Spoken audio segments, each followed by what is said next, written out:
There's countless podcasts out there where people are talking about health and nutrition and movement and biomechanics, and there's wizards out there, and I think we are young wizards in that field.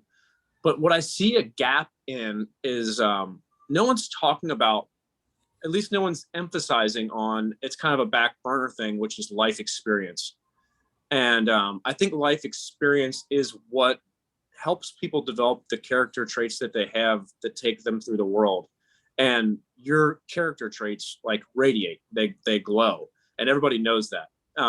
Whenever you're around, it's fun. You have a good time. You really authentically care about people. You want to help people. You're authentically there for yourself. You're always tuning into yourself to see what is working and what might not be working. And I see that to be really lost in the world as far as just tuning in.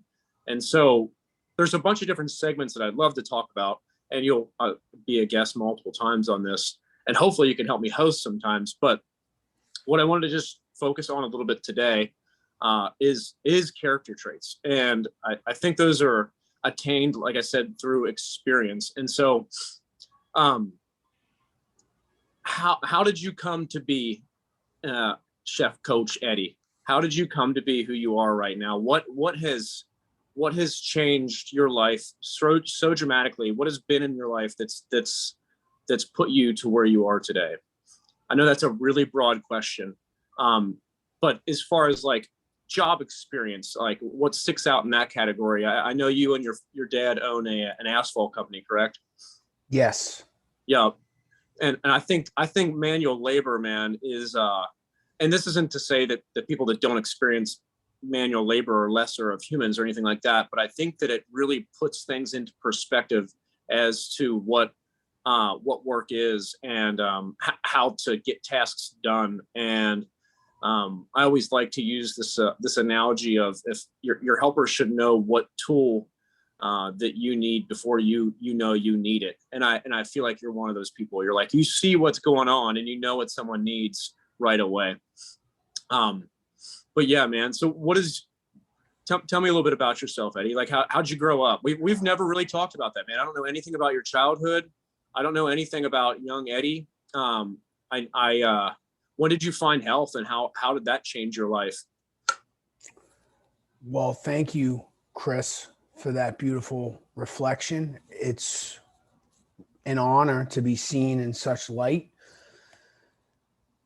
Brings a lot of gratitude for you, gratitude for myself, and gratitude for the people in my life, the elders in my life that helped me develop. As a child, I was born into a family that valued pragmatism, looking at things realistically and sensibly, and attempting to be resourceful. I was always guided to be as resourceful as possible. So I was born into a construction family. My mother's side and my dad's side were blue collar, working class people that looked at things from a real zoomed in lens. What can we do now? What can we use? What do we have? Where are we? Let's start where we are, use what we have, and do what we can. So as a little kid, rather than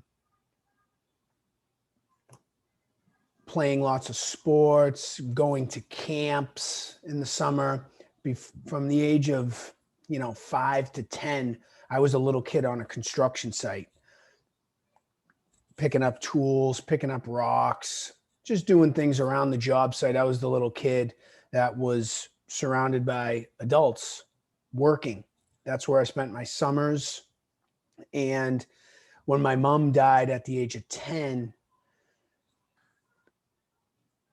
it was tough, and my family relocated to Florida, and my dad sold the construction business to some friends and some of his employees, and we moved, and that didn't really work down in Florida. So we moved back when I was 11, and my dad brought me into jobs. I helped my dad work all the time. I was a helper. I was someone who was constantly learning. how to climb the ladder in the construction world by taking on new tasks. So I would say as a young kid, I had the privilege of being able to start work on a job site really early. And that How did you feel about that? Like, was that like, oh shit, I gotta go work, or is it like, was it fun? it was definitely fun.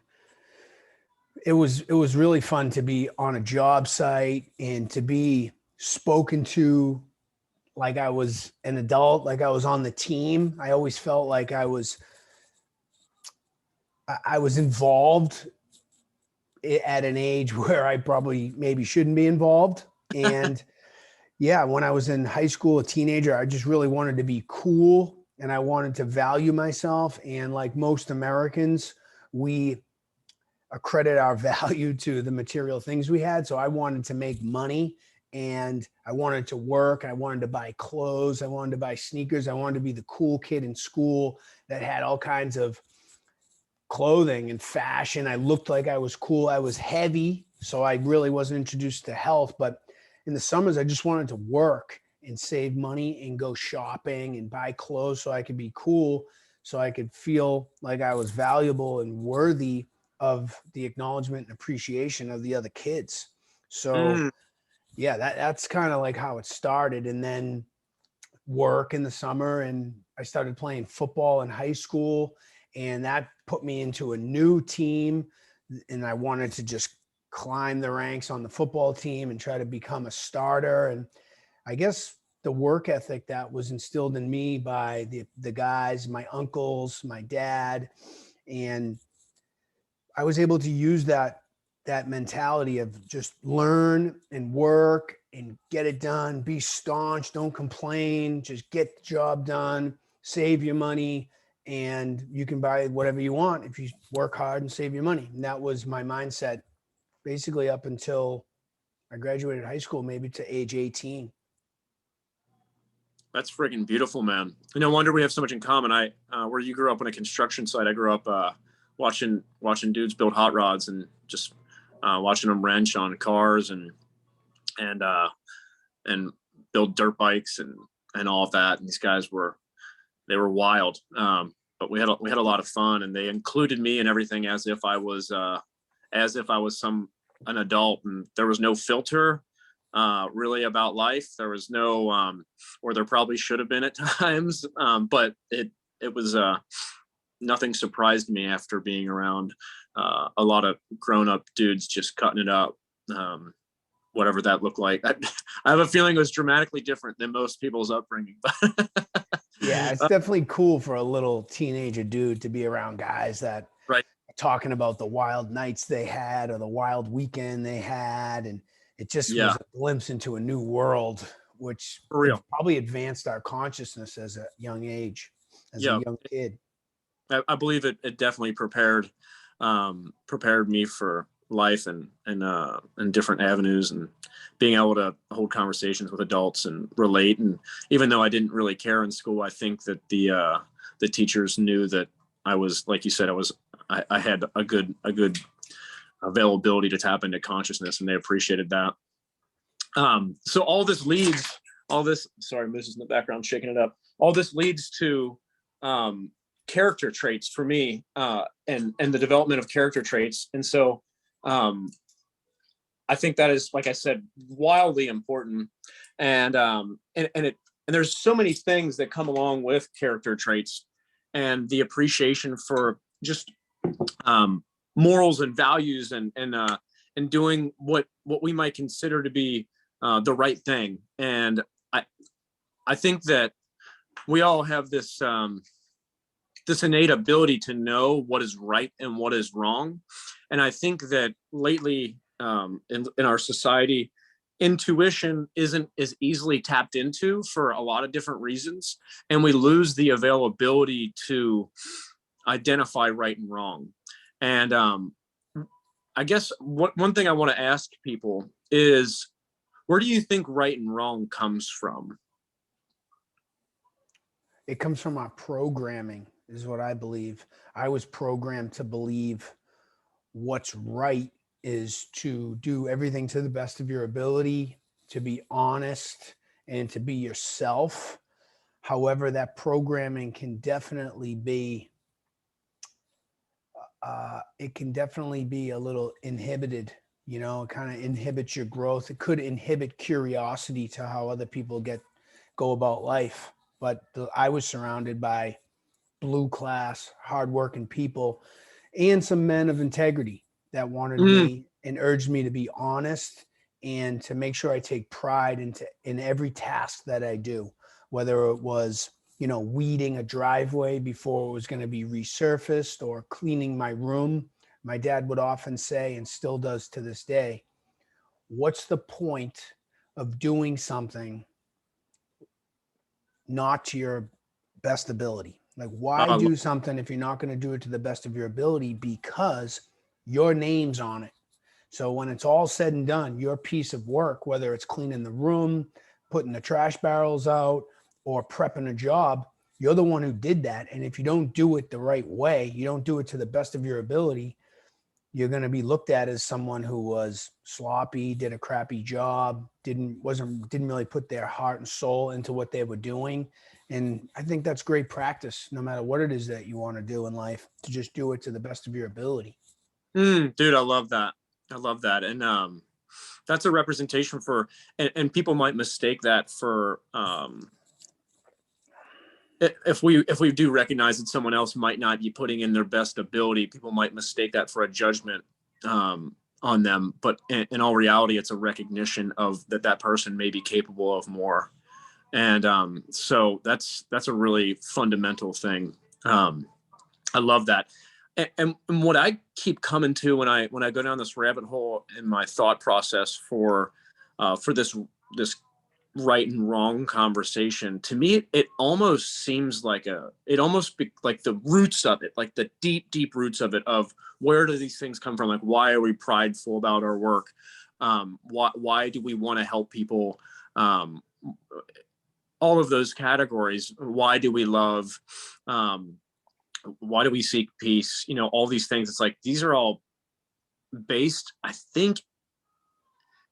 I don't. It almost seems like a spiritual base to me. It's like these things are so old. These thought processes are so old, and and I don't know that one of the reasons I asked this is because I don't know that I've formulated the origin of right and wrong in my mind yet. I get it. I know that it feels good to do the right thing, and doing the right thing for someone else or for myself feels right. I'd love to dig over the course of these episodes and dig down and see where that comes from. It's a really interesting topic for me. I love that. And I actually just wrote some notes down in relation to that, because if you're going to do the best of your ability on any task, you have to have a skill. And that skill is concentration. And concentration is not innate. And nowadays, there are plenty of distractions now that weren't existent 50 years ago, from phones to thoughts to society's distractions. There's just tons of distractions. So the skill of being able to concentrate is important. And to tie that into the compass, the moral compass of right and wrong, and to have integrity, that can bring up some confusion, I think, for someone who's working, regardless of what age they are, because I feel like one thing that all humans are, if they're concentrating, is a great worker. We're good at working. We have hands, we have thumbs, we have, so many different sensory organs that enable us to concentrate and do great at a task and really work hard. However, if we're programmed to not value our heart and to not value our intuition, we could easily devote our whole life to working for someone else's legacy. And that's okay.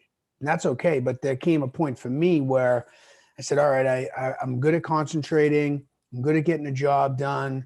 I'm a good earner. I do a nice job, take pride in myself, my work. But where is all this energy going? Is this energy going to me enjoying what I'm doing every day, 8 hours a day, 10 hours a day, whatever it is? Do I want to make a shift here? Is this really who I want to do? Because to concentrate and do a task to the best of your ability, you got to zoom in. But then as you start to zoom out, there may come a point in this person's life where it's like, whoa, I don't know if this is really contributing to the legacy I want to create as a being. 100%. 100%. And I also think that that innate, the most, in my opinion, one of the most valuable things about being a human being is that intuitive, that intuitive availability. And I think another thing that could distract that is some of the things that we're experiencing in our modern world. Like you said, all of these distractions are constantly interrupting intuitive messaging.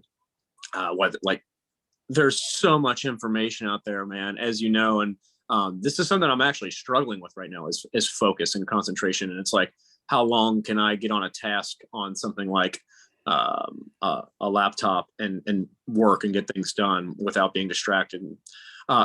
Point being is, I think that there's a huge availability for our intuition to also be interrupted via substances and food and lack of health, because we know a healthy body equals a healthy biochemical state, which inherently equals a healthy emotional state, which inherently equals a healthy mind. A lot of people say the mind is the body, and I truly believe that. So when you started to find health, how old were you when that went down? I was probably about 20, 21. It was right when I began coaching high school football, and health for me came in the form of mental health, where I saw positivity as a huge tool to help me endure tasks and positions that weren't really aligned with my heart. So if I could just stay positive and say, this is happening for me, well, this is a good job. Oh, I could do this in a way where I'm getting exercise. Let me work harder and break a sweat. Let me do a nice job. I'm lucky to have this. It's nice to be outside working in the sun. The positivity, the mental hygiene shift using positivity enabled me to focus and do a great job, even though the job wasn't really aligned with my heart. Dude, I love that, man. That's cool. It's just kind of finding the good in everything. It's finding when you get a flat tire on the side of the road, it's like, how am I going to smile about this? And finding a way to do that. I think that's so cool. I think it's wildly important because I spent a lot of my time being frustrated, and the frustration, man, it just snowballs. As soon as you get mad about one thing, say I'm actually doing manual labor and I'm working on something, you get frustrated about something. And then you drop the tool, and then the tool falls to the ground. You go to bend over to pick up the tool and you miss 5 times and it slips out of your hand. You're like, fuck, just let me pick up the tool. So you go to get it more violently and you grab the tool. And then when you come up, you slam your head on the side of an edge of a table, and then you drop the tool, or you might throw the tool, and then the tool slides across the room and breaks something that you just completed. It is an energetic snowball. It's incredible. And it works the other way around too. And that's why I bring that up, because it's just as powerful, and it's probably more powerful the other way around. And exposing that to people, I think, is really, it's really important that people know that just because something isn't enjoyable in the moment doesn't mean that they don't have to enjoy it, or that they, you know what I mean? That they can't find the positivity in it. That's really neat.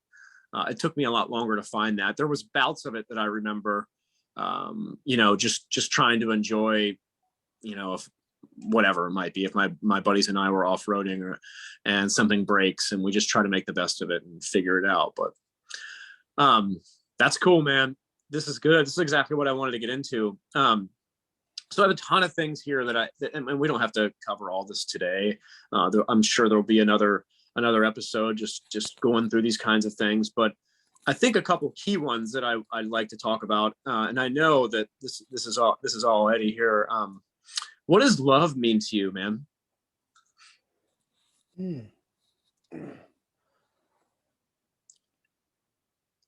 It doesn't need to be a definition by any means, but what does it feel like to you?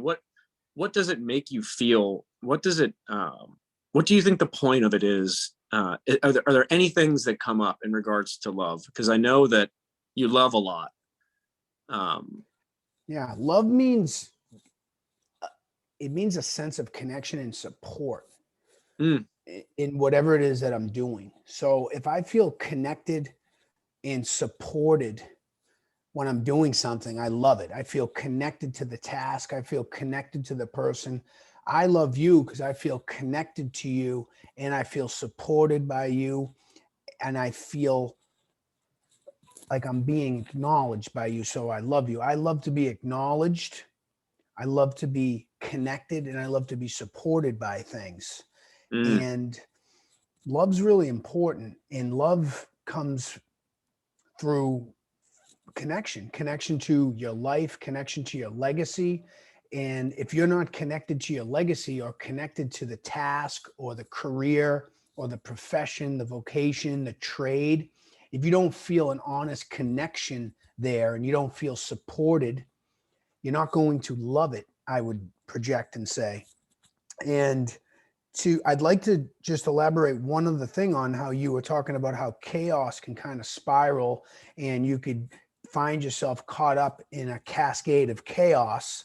And then you said that you could also, the opposite is also true, where you can find yourself caught up in a cascade of divine synchronicities. For example, getting all green lights when you're traveling through a busy city, or wow, things that just worked out perfectly. I got paid for that job. The job went perfect.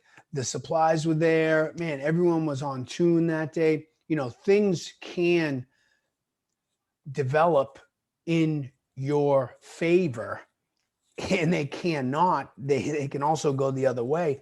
I believe, Chris, that it all comes down to where your mind is set on, which is a term that's used widely right now in all fields. Mindset. How do you set your mind on what you want to happen and not what you don't want to happen? And I think that comes from the victim mentality. You know, if you feel like you're a victim to your boss, a victim to your trade, a victim to chaos, you will begin to create, or not, maybe not create, maybe that's a little too woo, but you will become aware of all the evidence in your life that supports the story that you are a victim to the situation. For the listeners, the victim mentality is defined as a personality trait that where a person regards himself or herself as the victim of negative actions of others, even in the absence of clear evidence. And the victim mentality depends on a habitual thought process and its attributions. So to tie in the victim mentality, which unfortunately the human condition accepts that as okay, like we're just okay to feel like we're victims. But we have a mechanism in our brain called the reticular activating system, which is when you're wearing a sock, you don't feel the sock hugging your ankle because you know it's there. But if you say, oh, I really like yellow cars, and throughout the day you see like 8 yellow cars because you're thinking about yellow cars, were the yellow cars there or were you creating them? Maybe they were there and you didn't just notice them. So if you view yourself as a victim, your reticular activating system is the neural mechanism in your brain that's going to support what your mind is set on. So if your mind is set on being a victim, the evidence is just you're going to easily target all the evidence in your day, from stubbing your toe, dropping a tool, not having enough of this, not having enough of that, having to work for this asshole, et cetera, et cetera, et cetera. If you can say, wait a second, I'm not a victim to this situation. I'm a master. I'm working today. I'm outside. Things are going to go great. Things are working out for me. you'll begin to find, that's just how the brain works. You'll be able to find things that help you, and you'll be able, I would say, may be able to tap into a flow state where, wow, today was a great day. Everything was convenient. Everything was easy. It was awesome. That was an awesome day. How do we get those awesome days going? I would say by getting out of the victim mentality as soon as possible, early in the morning. That's how I feel. And that's how to find love and to really feel like you're in love with what you're doing, by feeling that things are happening for you. They're not happening to you. You're a master of the situation. You created these situations. You're choosing to be engaged in what you're engaged in. Mm. There's a lot there to unpack. That's beautiful. One of our stipulations for individual coaching is at least acknowledging that there's an existence of victim mentality, and being growth mindset oriented. Um, all those things you just said, starting back with the connection, is fascinating. Reading, oh man, I'm forgetting the name of the book. I'm rereading the Heart Math Institute book. I could be wrong. I'm listening to it, but when you say connection, connection's energetic, and energy is not visible, and there's plenty of evidence to say that the heart is responsible for connection energetically, from mind to mind, from heart to heart. And that is absolutely fascinating to know the how primal that is, and how like, that is just ancient technology of the human being. It's so damn cool. And I love you too, brother. So I do feel a connection, and it's neat. It's really neat. And the coolest thing about it is maybe that it's not fully definable. That just formulating thought around it is fascinating enough to just know. And actually, which leads me into the next topic, is to have faith in it, that everything is just the way that it could or should maybe be for you in this particular time. Those are great thoughts. You got my mind rolling. So with that being said, does that lead your mind to the idea of, or if I were to introduce the idea of faith after the talk of love, what does faith mean to you? Does it mean does faith, the thought, back up the idea of being growth mindset? Because you inherently have to have faith that if you are growth mindset, that these things will inherently work out for you, or work out to you. They may not present like they're working out for you at the time, but they are in fact, regardless of what it looks like, giving you what you need at this place in time. To me, that's kind of what faith means. I'm curious to unpack other people's definition of faith. Faith for me is more than believing, already having been convinced that things are working out for me. Things are working out for me. Things are always working out for me. Things are always working out for me. Nothing's happening to me. Things are happening for me. That can also be applied in a state of pain. So if we're feeling emotional or mental pain, it's happening for you. Hopefully, the listener, myself, you, if we're feeling a sense of pain, mental, emotional, physical pain, hopefully we don't endure that for longer than we have to. So that way we can have faith in ourselves to make a change, and we can exit a situation or adopt a new routine, or be curious to learn about new methods, so that way we can escape the pain. I think faith has to be it has to be a convincing feeling where we're convinced that things are working out for us, negative or positive. And that's a growth mindset thing. That's about, I want to grow. Mm, yes. Yeah, man. And like we kind of touched on, the reinforcing that is something that will continue to help you to get what you need and want out of life. The reinforcing, like you said, the growth mindset is it will always be there for you. And it might not be an immediate thing. I think people want this immediate gratification. It takes faith and consistency to keep up with the growth mindset. And because there certainly are times where it could look just not good. It could look not good. And from an outsider's perspective, they could come in and be like, "Holy shit, are you okay?" Yeah, I'm doing good. I've regardless of the outcome, have faith. And there's a couple deep rabbit holes we could go down there. We'll save that. I'm going to save that for another time because I think it will go for a really long time.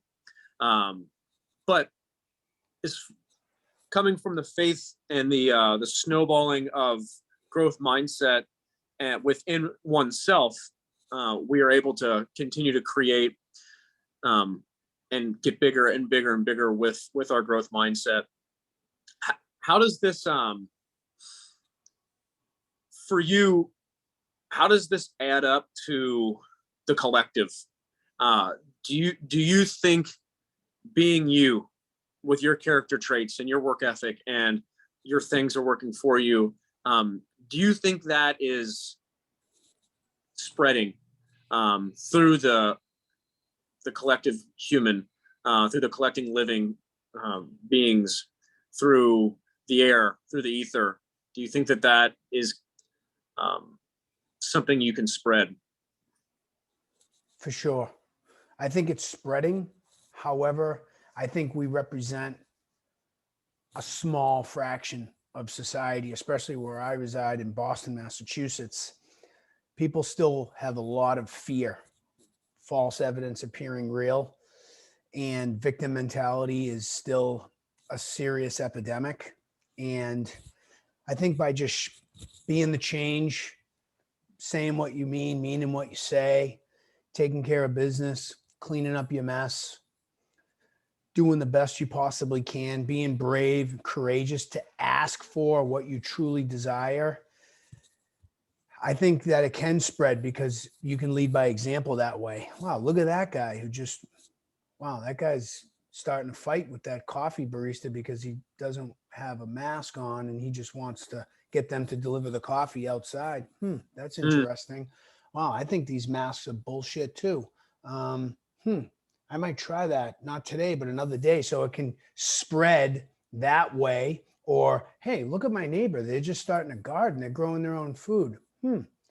That's cool. I always wanted to do that. That'd be, man, imagine if I could grow like a bunch of lettuce. I wouldn't have to buy lettuce. I could have salads. Me and my family could go outside and clip greens and have a night. That's a cool idea. So that's definitely spreading. I think the pandemic showed that gardens became a real big thing last spring and the spring before because people were just home.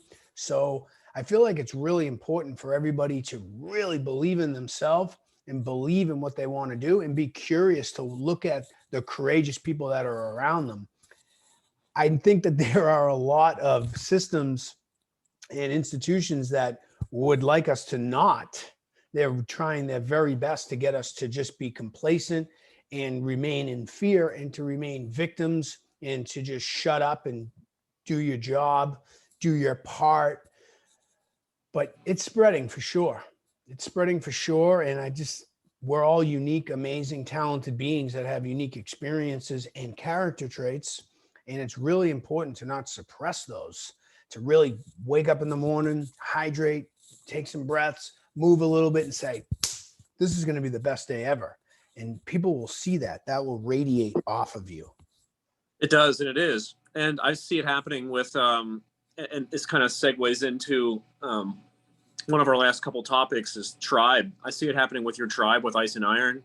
I see the I see the idea of like, and this isn't against any people that aren't healthy, but I see the idea of healthy people coming together and showing what a group of healthy people looks like, and that attracts people because we're they start to realize that the people that make these health conscious decisions are also just regular, real people with real life experiences that have made the determination to make some of these changes to best live their life. And you and because that's spreading, um, you then get to find tribes that you could identify with.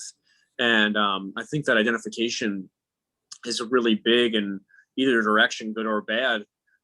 Something that's beneficial for you or not. If you're able to find something you can identify with, it it gives you the availability of finding meaning, and and with that is just endless potential.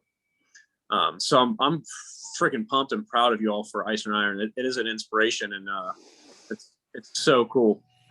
So cool, regardless of it's like it just looks so much fun. It looks like so much fun, and it looks like you guys really enjoy yourself. Thank you. Thank you. It has been an honor. It's been 2 years now. Here we are in February 2022, and we hold wellness workshops. And I think 3 principles of what happens at Ice and Iron, which can happen in any tribe, anywhere, is discovery, performance, and recovery. Discovery requires some bravery to step into a circle or join a group where you're a newcomer, discover new practices. Knowledge is power. Learn a little bit about yourself, learn a little bit about your body, learn a little bit about the earth that we're connected to, where we get our food from, the sun that we get our light from, water. We're trying to discover ways to move, ways to take care of our body, which has been exposed to countless traumas. Everybody has a unique set of traumas, but we want to discover what we're working with. What kind of machinery do we have?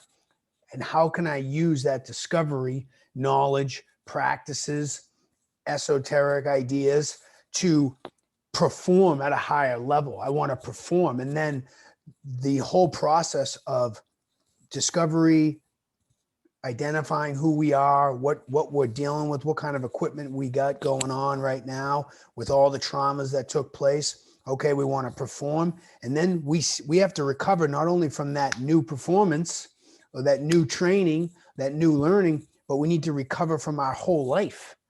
I mean, who feels like they have healed all the trauma of their life? I feel human beings have an infinite amount of trauma to heal, and will totally be okay. Well, there will always be trauma to heal, and it's totally okay. We can still improve performance, but we need to prioritize recovery. In order to get performance, we need to recover and we need to discover. So that's kind of what Ice and Iron's all about. And that can be applied to work, family, spirituality, because mainly I feel that we've been programmed to be dumb, numb, and basically powerless victims that just need to shut up and do their job, like I was told when I was a little kid. So I feel like discovery, it's like, wow, I have more potential. I can quit this fucking job and I'll be okay. I don't want to do this. I can find value in myself in so many different areas because we're so unique, amazing, and talented individuals. But it really comes down to faith, like you said, faith in oneself, knowing what's right for me, right? Some guys want to drive a truck. That's great for them. They want to drive a truck for 10 hours, 12 hours a day. Cool. That works for some people where they want to be meditative. They love to drive. But if that's not good for you, I need to move. I'm sitting, et cetera, et cetera. It goes on. It's a rabbit hole. But mainly the point I'm trying to make is that everybody needs to have faith in themselves. They need to have a compass and curious enough to discover who they are and what they value, core values, Chris. A lot of us don't know what our core values are, what we really want to do every day, what we want our life legacy to say, what is our obituary going to read? Oh, that's a huge subject. But I love how you've said faith and character traits, know who you are, know where you came from, and just be courageous and have faith in your ability to change. We can change, we can grow, and we'll be okay. That's one message I have in relation to Ice and Iron and this podcast. It's freaking awesome, man. The uh, the intention of a lot of these categories is to tease out what people, to help people develop their value system, because I truly believe, like you said, that a value system is lost, and people don't know why they feel right or wrong, or they don't know why they're making the decisions they're making. They don't know why they're still at a job that they hate. They don't know why they're unable to make changes that benefit their mind and body. They don't know. It's because they're making none of their decisions daily based on any kind of values that will be the best for them. So one of the values, in closing, that I'm slacking on is I don't have a value system based around having fun right now. There's a lot of things that I used to do. I used to get into a physical flow state a lot with more kind of, I guess you can call them extreme sports. But what does Eddie do for fun? What do you do when you need to get not necessarily laugh? I do have laughs with my friends, but I'm talking about going out and exploring and getting into flow state. What does Eddie do for flow state? I might change that question to flow state. Flow state for me is being exquisite with activity management, prioritizing a block in the day to be free, where I am not enslaved with my to-do list. I need to do this because, Chris, I'm slacking there as well. And I know that you and I are not alone. Sometimes I wake up in the morning with this crazy to-do list. In order to feel whole, I need to do this, and this. And now my expectations are not realistic. And then all of a sudden 2, 3, 4 o'clock comes around. I'm a victim to my to-do list, victim mentality, poor me, spirals me down. And even if I did have a window from 4 to 6, I can't get out of my head because I'm shaming myself for not attacking the to-do list. So this is life experience right now that we are becoming really well educated on this this spiral, right? This negative thing that's snowballing, and it'll give us the availability to coach people on it as we navigate our way through these waters. Yeah, they're waters to be navigated. All of us have to separate a chunk of time every day to do something that we love. Paul Chek, our mentor, says we have 4 doctors and they're the only doctors we ever need. And if we can keep those 4 doctors or those 4 principles balanced, we're going to be whole. We're going to feel good about ourselves. We're going to have faith. We're going to feel like we're contributing to our legacy. That's Dr. Quiet, which is make sure we're getting enough sleep at night. Dr. Diet, make sure we're eating real food that's not toxic. Dr. Movement, nothing's better than a nice break and a nice sweat, getting out moving. If they could put an hour of exercise into a pill, it'd be $1 trillion breakthrough drug. But the main doctor, the chief of our whole life, is Dr. Happy, making sure we do what we love every single day. Something, it could be painting, walking, listening to music, playing, get a tennis ball, go up to a wall and bounce the tennis ball off the wall for half an hour. That could be fun. That could create a little play, unstructured play for somebody, depending on what they like. And it comes down to core values, right? What do we value? Everyone has a unique skill set and a unique love set. Like, what do you love to do? And some of us are so caught up into the humdrum of gotta go, gotta do. We don't prioritize a little bit of time each day to do nothing and not just to be or do what you love to do. That's that's totally disconnected from your to-do list. I gotta do. I'm a victim to what I need to accomplish. Yes. Sounds And easy, but it's not. it's not easy. And a lot of us are, what that to-do list can potentially create is a bit of a, like you said, a go, go, go, which does equate to a slight bit of chaos, or a little bit of being hectic. It might look smooth in operation to the eye, but to the nervous system, that is chaotic. And that is also backed up, like I talked about a little bit before, by a biochemical response. That biochemical response is something we're used to, and it becomes an addiction.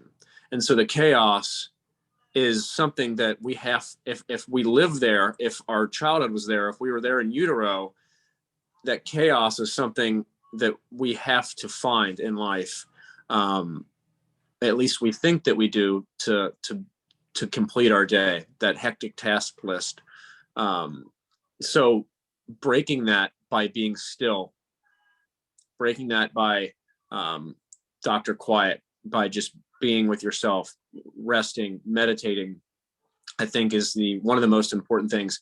Breaking that by getting coherent with just your mind and your heart, and just being there. That's what, I mean, yogi's been talking about being heart center for way longer than they did any of this research on the heart. And so just sitting there and being with your heart and being with you, I think will be really hard. Meditating is the hardest thing for me to do. Being, and it doesn't have to be the or just being with myself and sitting and breathing and not having distractions is something that is the next thing for my evolution of myself.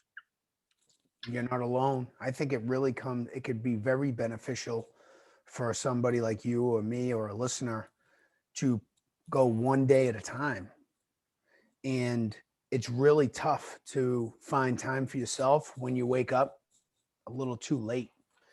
I think a little time in the morning, if you got to go at 6, if you're going to sleep at 11, it's going to be really tough for you to catch your breath in the morning and say, what would be ideal for me today? Yeah. I know I got to work these blocks. I got to travel in these areas. I need to get some food. I need to go to the bank. I need to clean the bathroom. Okay. So if one could find a half an hour where they're just sitting down with a magic wand and a piece of paper and say, all right, what am I going to do today? And I call that the practice of sacred scheduling, which is a meditation. Meditation is different for everybody, but to just meditate and think, this is what I have to do today. What can I create for myself in these hours where I can charge my batteries up? And when I go to sleep, I can say, wow, I did that today. I created a little window for me to separate myself from the scarcity, the not enoughness, the got to do, the victim mentality, to separate. And I think a lot of us, myself included, some days I just wake up too late because I went to sleep too late, and I'm just trying to catch up all day long. And by the time I might have a little time to catch up, the day's gone. It's like, there goes another one. Fuck. I didn't have time. Pardon my French, but it's just realistic talk for me. And it comes down to getting up a little earlier and making sure we get some good sleep and just finding some time for you. No doubt. You got to set the day up the next day, the night before. And I've been good at that lately, and I really appreciate myself for that. And it's that no matter what time that you're talking about, no matter what time, I'm going to set some time aside for myself. And everybody has a different schedule, so it'll look different for everyone, but there needs to be that. And some of them, no matter what time, for people in my life that come to RHP, is that's their time. No matter what time is the RHP time, coming into the gym and just being a part of the community and getting their heart rate up, getting the sweat on. Some people, they or may not give a shit about lifting a ton of weight. They just want to move. They want to get that in. And they want to sweat a little bit. They want to get their heart rate up, and they want to be around people, their tribe. So that They're no matter lucky what, to have you. thanks, man. I'm lucky to have them. I truly believe that, dude. There's so many times where I just wake up and I'm like, fuck everything. And no, I don't want to say so many times, but there's plenty of times where I've woken up and said that to myself and been in the victim mindset. And I get in there, I'm like, holy shit, these people are incredible. And it doesn't even have to be some just great conversation. Though oftentimes there are those conversations. It's just being with people that come in. I'm sure it's a lot like that with your football team. Yeah, it is. I feel charged up when you're surrounded by people that want to be there. Yeah, you want to be there. Man, there's nothing worse than somebody that doesn't want to be somewhere. It's like, then don't. Want to be where you are. Yep. Today's the best day ever. I love it, man. Let's close it with that. Dude, love it. Thank you. Always a treat, bro. Always a treat talking to you. And now this new ability to just share with an audience is such a treat. I hope some people can connect some dots and maybe awaken some courage in them to prioritize their happiness. Yes. Episode Eddie will be on 37 more of these, so get used to it. Thanks, Chris. And yeah, dude. It's the best day ever. Best day ever.